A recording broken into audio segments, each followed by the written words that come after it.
삶의 작은 일에도 그 마음을 알기 원하네. 그 길, 그 좁은 길로 가기 원해. 나의 작음을 알고 그분의 크심을 알며 소망, 그 깊은 길로 가기 원하네. 여러분 반갑습니다. 오늘은 사사기 강의 16번째 시간으로 동족에게 칼을 겨누다 라는 주제로 살펴보도록 하겠습니다. 지난주 끔찍한 이야기를 보았지요. 레위인이 베냐민 지파의 성읍인 기브아 성에서 자신의 아내가 윤간을 당하고 죽임까지 당합니다. 그리고 레위인은 자신의 아내의 시신을 쪼개어서 각 지파에게 보냅니다. 레위인이 각 지파에게 자신의 아내의 시신을 보냄으로 말미암아 이 일이 베냐민 지파와 다른 이스라엘 자손 간의 전쟁으로 확대되는 이야기를 다루고 있습니다. 1절과 2절을 함께 읽어보겠습니다. 이 모든 이스라엘 자손이 단에서부터 부엘세바까지와 길르앗 땅에서 나와서 그 회중이 일제히 미스바에서 여호와 앞에 모였으니 온 백성의 어른 곧 이스라엘 모든 지파의 어른들은 하나님 백성의 총회에 섰고 칼을 빼는 보병은 40만 명이었으며, 레위 사람이 보낸 첩의 시신으로 인해서 이스라엘 자손 몇 명이 모입니까? 40만 명이 미스바에 모입니다. 모처럼 이스라엘 백성이 하나가 된 것입니다. 하나가 된다는 건 좋은 거지요. 그런데 이들이 하나가 된 목적이 무엇입니까? 그 목적은 11절에 나와 있습니다. 이와 같이 이스라엘 모든 사람이 하나같이 합심하여 그 성읍을 치려고 모였더라. 여기서의 성읍은 기브아 성을 이야기하지요. 이스라엘의 하나됨의 목적이 가나안 민족과 싸우기 위함이 아니라 형제인, 동족인 이스라엘의 한 지파인 베냐민 지파를 공격하기 위해서 하나가 된 것입니다. 이렇게 미스바에 모인 이스라엘 백성들은 레위 사람을 불러서 자초지종을 묻습니다. 그래서 레위 사람은 자신이 겪은 사건을 이스라엘 자손에게 설명하는데요. 5절입니다. 기브아 사람들이 나를 치러 일어나서 밤에 내가 묵고 있던 집을 에워싸고 나를 죽이려 하고 내 첩을 욕보여 그를 죽게 한지라. 자신이 직접 아내를 집 밖으로 끌어내어 그들에게 던져주었던 일은 이야기하지 않습니다. 또 아침 일찍 자신의 아내의 생사 여부와 상관없이 길을 떠나기 위해 나섰던 그런 매정함, 냉정함에 대해서도 자신이 아내를 보호하기 위해서 그 어떠한 행동도 하지 않았음에도 불구하고 거기에 대해서는 이런 반구하지도 않습니다. 그 대신 이 레위인은 자신이 당한 일을 과장합니다. 5절에 보시면 기브아 사람들이 나를 치러 일어났다라고 했는데, 여기서 기브아 사람들의 정확한 번역은 기브아 지도자들이라는 뜻입니다. 기브아의 불량배들이 행한 일을 마치 기브아의 지도자들, 기브아 성 사람들 전체가 행한 것처럼 확대하고 있습니다.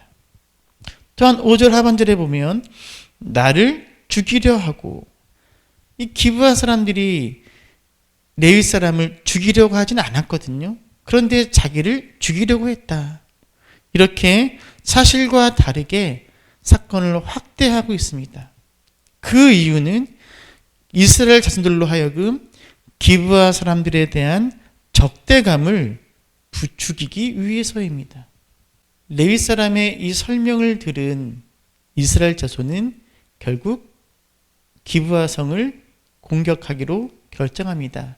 하지만 그 전에 기브아 성에 있는 범인들, 그 불량배들을 먼저 넘겨줄 것을 요구하지만 기브아 성 사람들, 특히 베냐민 지파의 반응은 결코 만만하지가 않았습니다.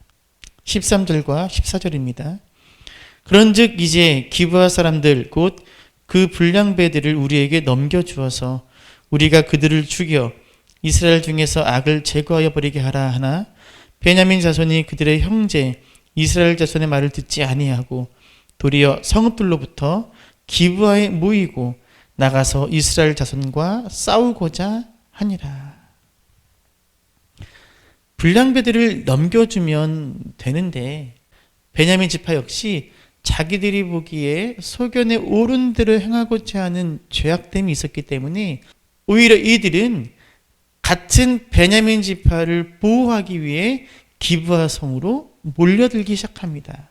그렇게 이스라엘 자손과 싸우기 위해서 기브아 성에 몰려든 베냐민 지파의 숫자가 얼마냐? 15절입니다. 그때에 그 성읍들로부터 나온 베냐민 자손의 수는 칼을 빼는 자가 모두 2만 6천 명이요.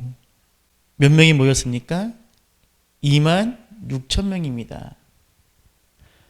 이스라엘 자손은 몇 명이 모였죠? 40만입니다. 40만 명과 2만 6천 명. 싸움이 될 수 없는 너무나 큰 군사력의 차이를 보이고 있습니다.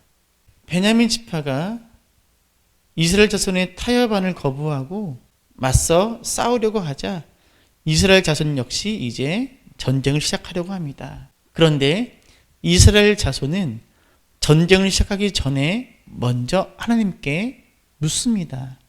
하나님께 묻는 행동은 굉장히 신앙적인 행동인 것 같지만 사실은 이들의 행동에는 문제가 있었습니다. 18절입니다. 이스라엘 자손이 일어나 베들에 올라가서 하나님께 여쭈어 이르되 우리 중에 누가 먼저 올라가서 베냐민 자손과 싸우리이까 하니 여호와께서 말씀하시되 유다가 먼저 갈지니라 하시니라. 이스라엘 자손이 하나님께 첫 번째로 물은 질문이 무엇입니까? 누가 먼저 올라가서 베냐민과 싸우리이까? 먼저 올라가 싸울 지파, 즉 순서를 정해달라는 거예요. 이 질문이 무엇이 문제냐면 이 전쟁이 하나님의 뜻인지에 대한 여부를 묻지 않은 채 이미 베냐민과의 전쟁을 기정사실로 여기고 있다는 거죠.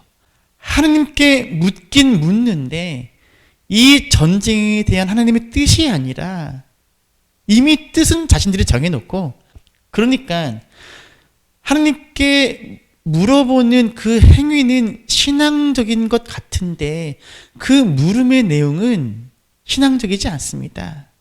자기들의 소견에 옳은 대로 이미 결정해 놓고 하나님은 그저 그것을 추인해 주기를 바라는 마음이 담겨 있는 거지요. 그래서 하나님의 응답 역시 기존 하나님께서 주시던 응답과는 다릅니다. 하나님은 뭐라고 응답하셨습니까? 유다가 먼저 갈지니라. 유다 지파를 가장 먼저 올라가라고 싸우라고 정해주신 거지요. 그런데 하나님의 이 대답 속에는 승리에 대한 약속이 없습니다.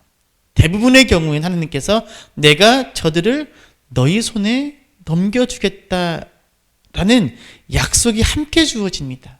그런데 이 첫 번째 질문에 대한 첫 번째 간구에 대한 하나님의 응답 속에는 그저 유다 지파가 먼저 올라가라는 대답뿐, 너희가 물어보니까 내가 대답은 해주겠는데 승리에 대한 약속은 없다는 거예요.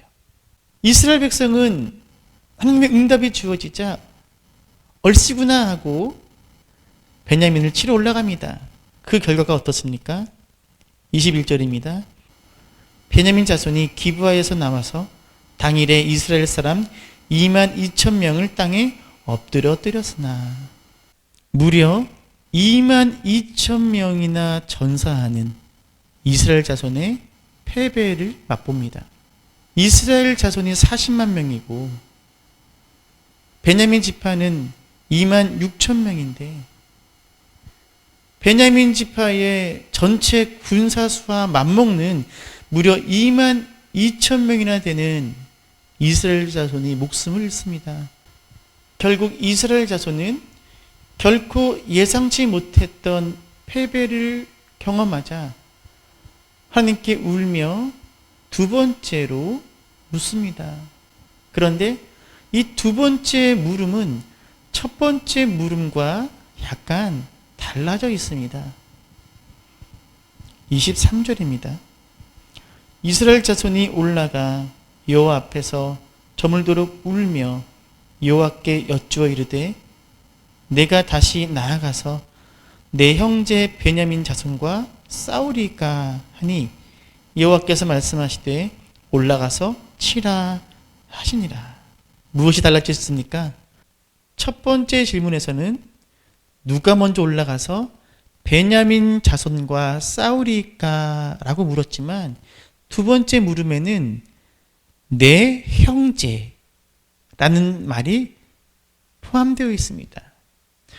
첫 번째 질문에서는 그저 베냐민 자손이었지만 두 번째 질문에서는 그들이 우리의 형제요 동족임을 고민하며 이 전쟁, 동족 간의 전쟁에 대한 이해와 고민이 새롭게 추가되고 있음을 알 수 있습니다. 너무나 당연하게 여겼던 이 전쟁을 과연 형제 간의 전쟁, 이 동족 간의 전쟁이 옳은 것인가라는 고민이 담기기 시작했다는 것입니다. 하지만 하나님의 두 번째 대답은 첫 번째 대답과 다르지 않으십니다. 올라가서 치라. 하나님의 두 번째 대답에도 마찬가지로 승리에 대한 약속이 없습니다. 아직도 부족하다는 것이지요. 그럼에도 불구하고 이스라엘 자손은 두 번째 전투를 위해 기브아 성으로 달려갑니다. 그리고 그 결과는 역시 대패입니다. 25절입니다. 베냐민도 그 이튿날에 기브아에서 그들을 치러 나와서 다시 이스라엘 자손 18,000명을 땅에 엎드려뜨렸으니 다 칼을 빼는 자였더라. 두 번째 전투의 결과는 어떠합니까? 역시 대패입니다. 18,000명이 전사하는 패배입니다. 1차 전투와 합치면 무려 4만 명이 전사하는 처절한 패배를 맛봅니다. 그러자 이스라엘 자손은 하나님께 세 번째로 묻습니다. 세 번째 질문을 합니다. 그런데 이 세 번째 질문은 두 번째 질문과 달라져 있습니다. 28절입니다. 아론의 손자인 엘르아살의 아들 비느하스가 그 앞에 모시고 섰더라. 이스라엘 자손들이 여쭈기를 우리가 다시 나아가 내 형제 베냐민 자손과 싸우리이까 말리이까 하니 여호와께서 이르시되 올라가라 내일은 내가 그를 내 손에 넘겨주리라 하시는지라. 무엇이 달라졌습니까? 내 형제 베냐민 자손과 싸우리이까 말리이까.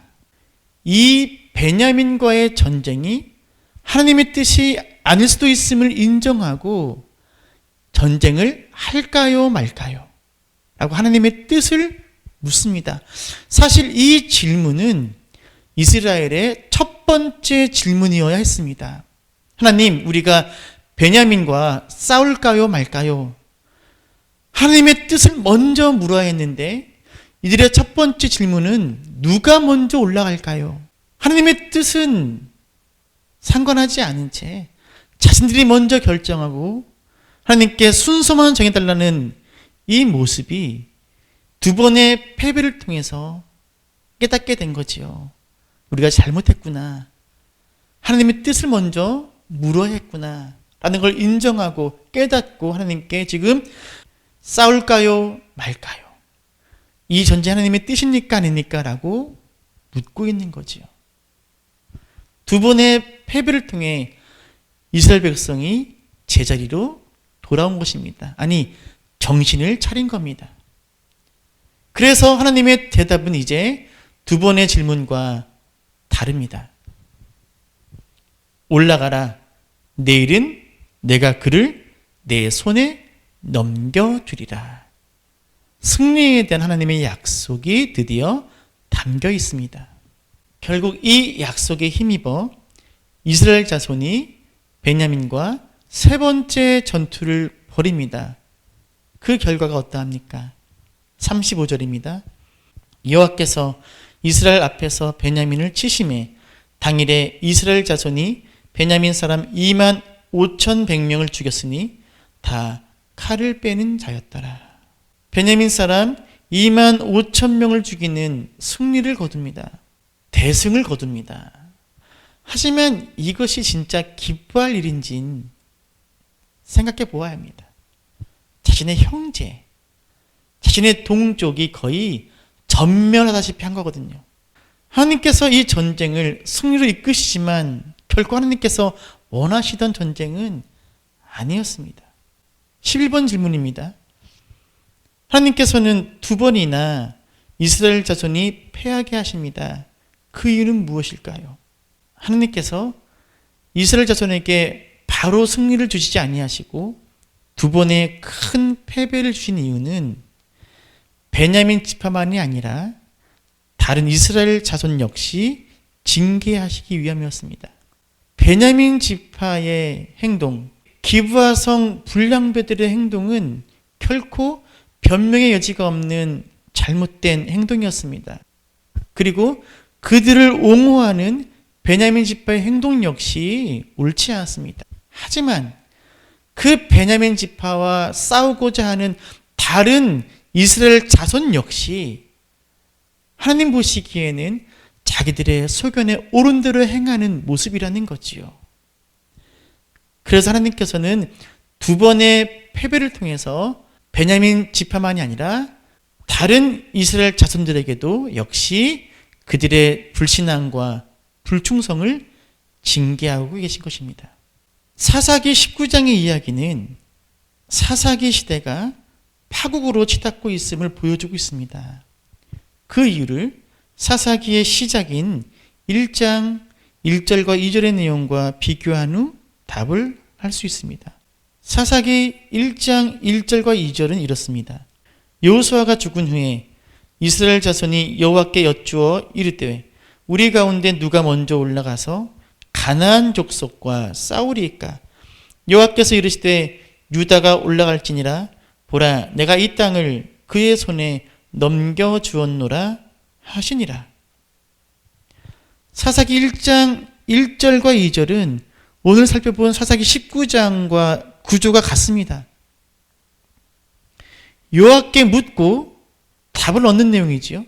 그런데 무엇이 달라져 있습니까?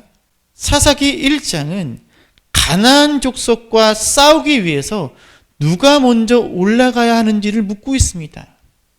그런데 사사기 19장은 가나안 족속이 아니라 같은 동족인 베냐민과 싸우기 위해서 누가 먼저 올라갈 것이냐를 묻고 있습니다. 전쟁의 대상이 가나안 족속에서 같은 동족 이스라엘 자손으로 바뀌어 있습니다. 하나님께서 가나안을 선물로 주시면서 함께 주신 사명, 그것은 가나안 족속을 몰아내는 것입니다. 그렇게 사사기 1장은 하나님이 주신 사명으로 시작됩니다. 그런데 사사기의 끝자락인 19장은 그 사명은 망각한 채 자기의 소견에 옳은 대로 행하는 이스라엘 지파의 그 비참한 망각한 채 같은 동족과 싸우고 있는 비참한 현실을 보여주고 있습니다. 자기의 소견에 옳은 대로 행하는 시대가 어떠한 시대인지, 자신들의 진짜 싸움의 대상이 누구인지를 망각한 채 동족 간의 전쟁을 통해 거의 한 지파를 멸절시키는 이 파국을, 이 비참함을, 하느님이 왕이 아닌 시대의 이 비참함을 보여주고 있는 장이 19장입니다. 결론을 읽겠습니다. 사사기 1장은 이스라엘 자손이 가나안 족속과 싸우는 내용으로 시작됩니다. 하나님께서 가나안을 이스라엘 자손에게 선물로 주시면서 함께 주신 사명, 그것이 바로 가나안 족속을 몰아내는 것이었습니다. 하나님의 선물은 사명과 함께 주어집니다. 그 사명을 망각하게 되면 그 선물은 오히려 복이 아닌 독이 됩니다. 자신들의 소견에 옳은 대로 행하였기에 하나님이 주신 사명은 버려진 시대, 그것이 바로 사사기 시대임을 이야기하고 있습니다. 하지만 사사기의 끝은 가나안 족속과의 전쟁이 아닌 이스라엘 동족 간의 전쟁으로 치닫고 있습니다. 하나님께서 주신 사명을 버려둔 채 하나님의 뜻과는 상관없이 자신들의 욕망과 소견을 따라 살아가는 삶의 필연적인 결과입니다. 성도 여러분, 오늘 말씀을 거울 삼아서 나와 내 가정과 내 교회에 주어진 사명을 감당하는 것이 얼마나 중요한지를 깨닫기 원합니다. 무엇보다 그 주어진 사명을 온전히 감당하지 못할 때, 아니 그 사명을 망각하거나 외면할 때 얼마나 심각한 죄가 공동체 안에 들어오게 되는지를 두렵고 떨린 마음으로 살펴보아야 하겠습니다. 아무쪼록 옥정 서문학교회는 이 교회에 주신 사명을 온전히 감당하는 주님 기뻐하시는 교회가 되기를 간절히 소망하며 또한 이를 위해 기도하고 합력해 주시기를 부탁드립니다. 가장 중요한 것은 내 욕망과 소견을 따라 살아가는 것이 아니라 하나님의 뜻, 말씀, 그리고 우리에게 주신 사명을 따라 살아가는 우리 모두가 되기를 이 시간 축원합니다. 저 높이 솟은 산이 되기보다 여기 오름직한 동산이 되길, 내가 아는 길만 비추기보다는 누군가의 길을 비춰준다면